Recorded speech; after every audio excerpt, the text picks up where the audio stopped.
하나님의 평강과 은혜가 함께 하시길 주님의 이름으로 축복합니다. 이제 한 마음으로 신앙 고백하시며 3월 8일 금요일 새벽 기도회를 하나님께 올려드리겠습니다. 나는 전능하신 아버지 하나님 천지의 창조주를 믿습니다. 나는 그의 유일하신 아들 우리 주 예수 그리스도를 믿습니다. 그는 성령으로 잉태되어 동정녀 마리아에게서 나시고 본디오 빌라도에게 고난을 받아 십자가에 못 박혀 죽으시고 장사된 지 사흘 만에 죽은 자 가운데서 다시 살아나셨으며 하늘에 오르시어 전능하신 아버지 하나님 우편에 앉아 계시다가 거기로부터 살아있는 자와 죽은 자를 심판하러 오십니다. 나는 성령을 믿으며 거룩한 공교회와 성도의 교제와 죄를 용서받는 것과 몸의 부활과 영생을 믿습니다. 아멘. 전능하신 아버지 하나님, 오늘도 말씀으로 또 하나님께 기도함으로 하루를 시작하게 하시니 감사드립니다. 매일매일 우리를 새롭게 하실 하나님을 기대하며 오늘도 주님께 나아가오니 우리에게 은혜를 허락하시고 우리의 삶을 통해 주님 영광 받아 주옵소서. 예수님의 이름으로 기도드립니다. 아멘.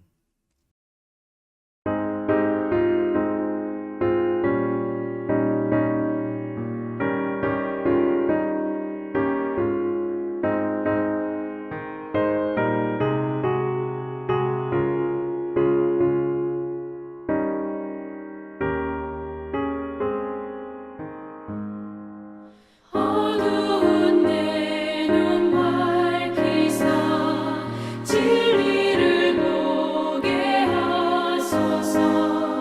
진리의 열쇠 내게 주사 참빛을 찾게 하소서. 깊으신 뜻을 알고자 엎드려 기다리오니 내 눈을 뜨게 하소서. 성령이여 막혀진 내 귀 여시사 주님의 귀한 음성을 이 귀로 밝히 들을 때에 내 기쁨 한량 얻겠네. 깊으신 뜻을 알고자 엎드려 기다리오니 내 귀를 열어주소서.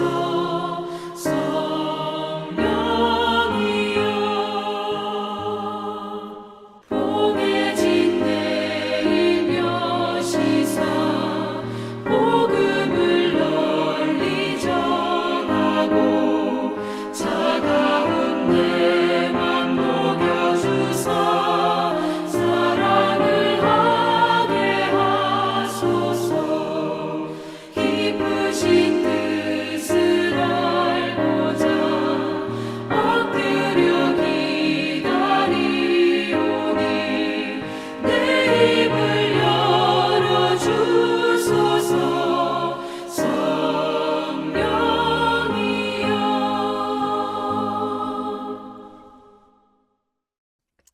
하나님 말씀 창세기 16장 1절에서 6절까지 말씀입니다. 창세기 16장 1절에서 6절까지 말씀 제가 봉독합니다. 아브라함의 아내 사레는 출산하지 못하였고 그에게 한 여종이 있으니 애굽 사람이요 이름은 하갈이라. 사레가 아브라함에게 이르되 여호와께서 내 출산을 허락하지 아니하셨으니 원하건대 내 여종에게 들어가라. 내가 혹 그로 말미암아 자녀를 얻을까 하노라 하매 아브라함이 사레의 말을 들으니라. 아브라함의 아내 사레가 그 여종 애굽 사람 하갈을 데려다가 그 남편 아브라함에게 첩으로 준 때는 아브라함이 가나안 땅에 거주한 지 10년 후였더라. 아브라함이 하갈과 동침하였더니 하갈이 임신하매 그가 자기의 임신함을 알고 그의 여주인을 멸시한지라. 사레가 아브라함에게 이르되 내가 받는 모욕은 당신이 받아야 옳도다.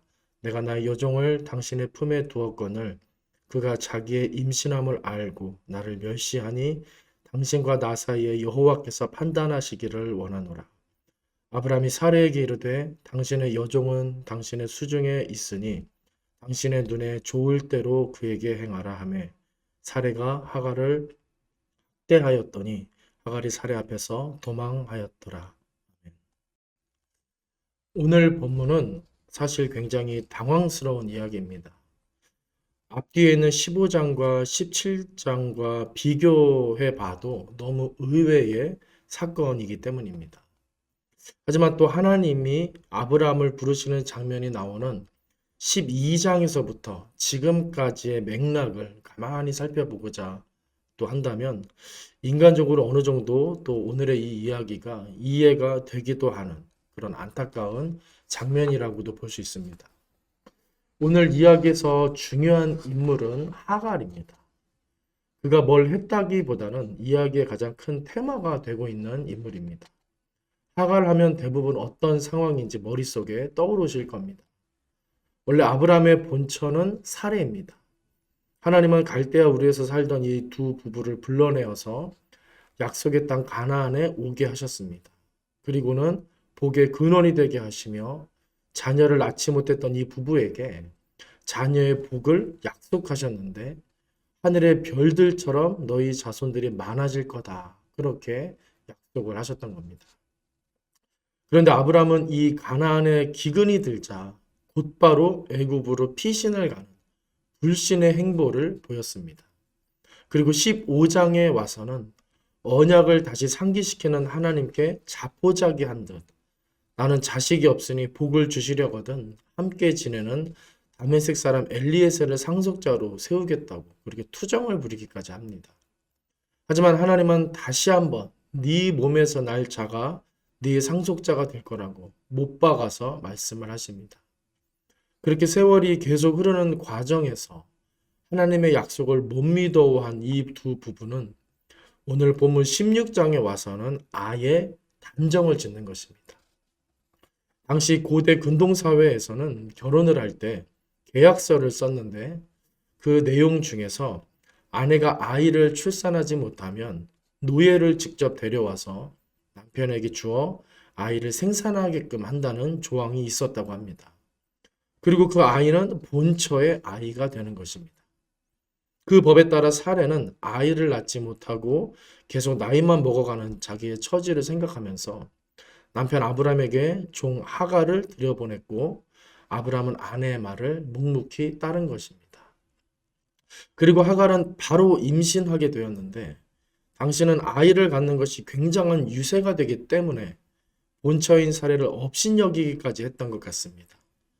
이때 처음에는 본처인 사레가 그냥 당하기만 했는데 아마도 임신한 하갈의 위세가 커진 것도 사실이지만 기다리던 아이를 임신하였기 때문에 무엇보다 남편의 입장이 중요했을 것으로 저는 좀 추측이 됩니다. 그래서 사레는 남편에게 하소연을 했고 남편은 이번에도 당신 마음대로 하라고 그렇게 합니다. 그러자 사레는 기다렸다는 듯이 어떻게 합니까? 하갈을 학대하게 이르는데 결국 이 하갈은 못 견디고 집을 떠나 도망치게 되었다 말하면서 오늘 본문이 끝이 납니다. 우리는 여기서 크게 두 가지 내용을 중요하게 생각해 볼 필요가 있겠습니다. 첫째는 아이를 낳지 못하여 하갈이라는 아이디어를 낸 이들 부부의 불신의 모습입니다. 불신의 모습. 3절에 보시면 당시를 정확히 파악할 수 있는 시기에 대한 정보가 나오고 있습니다. 사레가 여종 애굽 사람 하갈을 데려다가 그 남편 아브라함에게 처부로 준 때는 아브라함이 가나안 땅에 거주한 지 10년 후였더라 라고 말합니다. 12장으로 거슬러 올라가 보면 하나님이 아브라함을 불렀을 때 그의 나이가 공개되었는데요. 몇 세라고 했습니까? 75세였다라고 했습니다. 그래서 그 10년 후에는 16장 맨 마지막 16절에서도 나오듯이 아브라함이 정확히 86세 때의 상황인 것입니다. 성경은 이 16장에서 유독 아브라함의 나이를 반복적으로 밝히면서 그들이 지금 행하고 있는 이 일이 하나님으로부터 약속을 받은 지 딱 10년이라는 세월이 지난 시점이다. 이것을 명확하게 알려주는 것입니다. 아까 앞에서도 말씀드렸지만 이 10년이란 시간 동안 아브라함은 비겁하고 불신하는 태도, 이 모습을 보여주었었는데 물론 그가 그 과정에서 믿음 있게 자란 일도 있었지만 이 맥락을 통해 느껴지는 것은 그에게 이 10년이라는 시간은 너무나도 긴 시간이었다라는 것을 지울 수 없는 그런 장면인 것입니다. 이 아브라함과 사레에게 이 10년이라는 시간, 기다림의 시간은 너무 길었다는 것입니다. 이들 부부에게 이 긴 시간 동안 정말 더 이상 기다릴 수 없는 그런 모습을 우리가 이 장에서 확인해야 된다는 것입니다. 그래서 당시 사회적 풍습에 따라 자기들이 이 문제를 해결하려고 했던 거죠. 그 아이디어로 사과를 첩으로 드리는 일을 한 것입니다. 그가 애굽 사람이라고 하는 것으로 보아서 아마도 아브라함이 가나안 땅에서 기근을 만났을 때 애굽에 내려가 바로에게서 얻은 종이 아니었을까 그런 생각이 좀 듭니다. 또 계속해서 드는 지울 수 없는 느낌은 아브라함이 연속적으로 변함없이 하나님의 방법이 아니라 세상의 방법, 자신의 방법으로 일을 계속해서 처리하고 있다라는 점입니다. 갈라디아서 4장에 보시면 이들 부부에 대한 이야기가 거론되고 있는데요. 23절에서 바울은 여종에게서는 육체를 따라 낳았고 자유 있는 여자에게서는 약속으로 말미암았느니라 라고 말을 했습니다. 여기서 육체는 몸이 아니라 세상적인 것을 뜻하며 하나님의 언약과는 반대되는 것을 뜻합니다. 이 하갈을 모욕하려는 것이 아니라 아브라함과 사리가 계속해서 하나님에 대한 불신을 가지고 시간이 흐를수록 더 기다리지 못하고 견디지 못하면서 자기 식대로, 자기 방식대로, 세상 방식대로만 자꾸 이 일을, 문제를 처리하려 든다는 점을 확인시켜 드리는 것입니다. 16세기 위대한 종교개혁자 존 칼빈은 신앙에 대해 이런 말을 했습니다.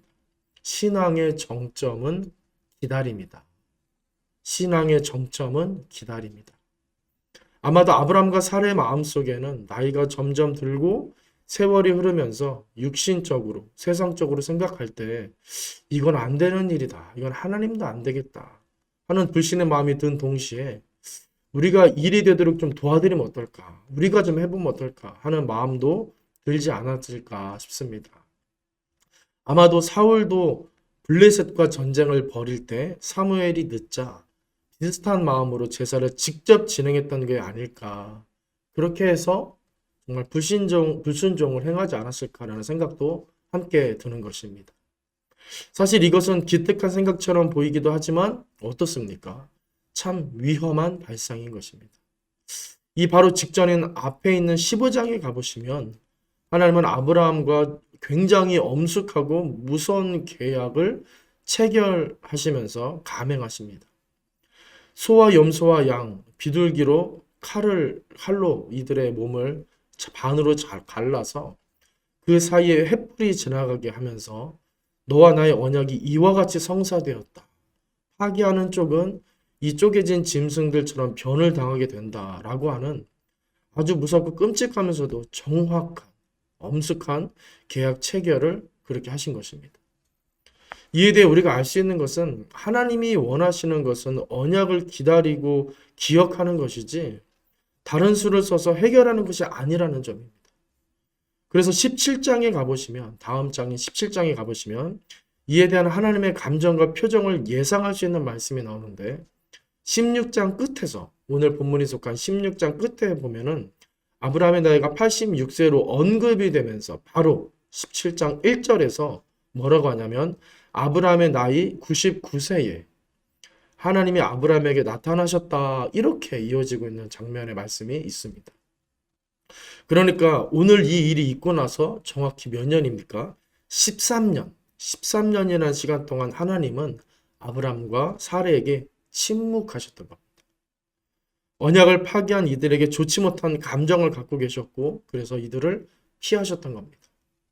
우리는 다시 한번 우리가 하나님의 약속의 말씀을 받고 기다리며 바라보며 신뢰하는 이것, 그분의 수를 생각하며 그분의 방식, 정말 세상 방식을, 우리의 방식을 사용하지 않는 것, 우리의 것을, 세상의 방식을 사용하지 않는 이것이 얼마나 중요한가를 확인할 수 있게 되는 것입니다. 이제 두 번째를 나눠보고자 합니다. 두 번째는 남편 아브라함의 무책임한 모습입니다. 성경에서 남편은 책임자로 하나님이 부르시고 세우셨습니다. 하와가 직접적으로는 선악과를 손으로 땄지만 하나님이 그들에게 책임을 물은 것은 누구였습니까? 남편인 아담이었습니다. 에베소서는 남편이 아내의 머리요 구주라고 했습니다. 책임자라는 뜻입니다. 오늘 본문에서 엄청난 일이 행해지고 있지만 아브람은 그냥 수용하고 지켜볼 뿐입니다. 하갈을 취하는 일에 대해서도 그랬고 하갈이 임신하여 아내 사례를 멸시할 때도 그랬습니다. 남편 아브람은 그냥 묵묵히 가만히 있었습니다. 예전에는 과묵한 남자가 매력적이라고들 했는데 말할 때는 말할 줄 아는 모습이 있어야 그 과묵함이 진짜 매력이 되는 것입니다. 책임 있는 행동을 해야 할 때 나서지 않고 말하지 못하는 것은 과묵한 매력이 아닐 것입니다. 어떤 강사는 그런 말을 했습니다. 집안에서 발생하는 모든 일의 책임은 남편에게 있다. 가스불이 켜져 있는 것도 혹시 문을 안 잠그고 잠이 드는 것도 또 비가 오는데 창문을 열어두고 자는 것도 그리고 남편이 직접적으로 하지 않았더라도 이 모든 세세한 가정의 모든 일들의 책임이 남편에게 있다라고까지 말할 정도였습니다. 남편의 자리, 가장의 자리가 이처럼 책임 있는 자리, 책임을 지는 자리, 신경 쓰는 자리, 챙기는 자리이지 군림하고 명령하고 누리고 지 맘대로 하는 그런 자리가 아니라는 것입니다. 성경은 처음부터 남편에 대해 이렇게 책임 있게 행동해야 한다고 말했던 겁니다. 사례가 하갈을 드렸고 처음 그 생각을 떠올렸다고 해도 그 일에 대한 책임은 남편 아브람에게 있는 것입니다.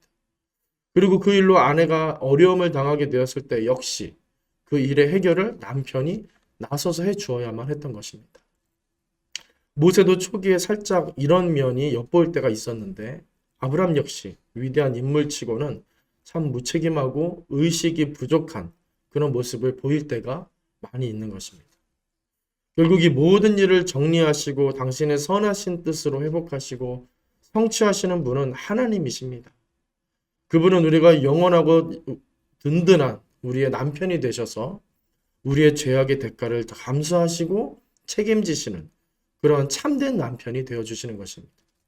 이후에 보면 하나님은 언약 파기로 이제 죽음의 벌을 대가로 받아야 마땅했던 이들 부부를 참아주시고 감당해주시고 정말 다시 그들에게 기회를 주시는 모습을 하나님은 끝내 보여주시는 것입니다. 이처럼 우리는 연약한 인생들을 보면서 또 연약한 나 자신을 보면서 홀로 위대하시고 미쁘신 하나님의 은혜와 능하심을 바라볼 수 있어야 합니다. 그래서 그분께 끊임없는 감사의 찬송과 예배를 올려드리며 매일매일 사는 것, 그렇게 그분을 의지하며 그분을 높이며 사는 것, 또 그분을 닮고자 하는 것, 그것이 하나님이 원하시는 기다림의 삶에 가장 가까운 삶이 아닐까 생각을 하게 됩니다. 오늘 하루도 우리는 또 세상 속에 살면서 무책임하고 연약한 모습을 갖고 살아갈 때가 있을 것입니다. 그 속에서 미쁘신 하나님을 생각하며 그분을 닮길, 그분을 의지하길 사모하는 마음으로 기도하면서 오늘도 주님과 동행하는 믿음의 삶을 우리 모든 성도님들 살게 되시기를 주님의 이름으로 간절히 축원드립니다. 기도하겠습니다. 사랑과 은혜의 아버지 하나님, 오늘도 머리 숙여 주님을 의지하며 주님의 말씀을 붙잡고 나아갑니다. 가장 미쁘신 주님을 의지하며 나아가오니 연약한 우리를 긍휼히 여기사 주님 닮게 하시고 주님 편에 서서 주님이 하시는 일을 보며 주님과 동행하는 삶을 살아갈 수 있도록 주님 우리를 인도하여 주시옵소서. 예수님의 이름으로 기도드립니다. 아멘. 하늘에 계신 우리 아버지의 이름을 거룩하게 하시며 아버지의 나라가 오게 하시며 아버지의 뜻이 하늘에서와 같이 땅에서도 이루어지게 하소서. 오늘 우리에게 일용할 양식을 주시고 우리가 우리에게 잘못한 사람을 용서하여 준 것 같이 우리 죄를 용서하여 주시고 우리를 시험에 빠지지 않게 하시고 악에서 구하소서. 나라와 권능과 영광이 영원히 아버지의 것입니다. 아멘.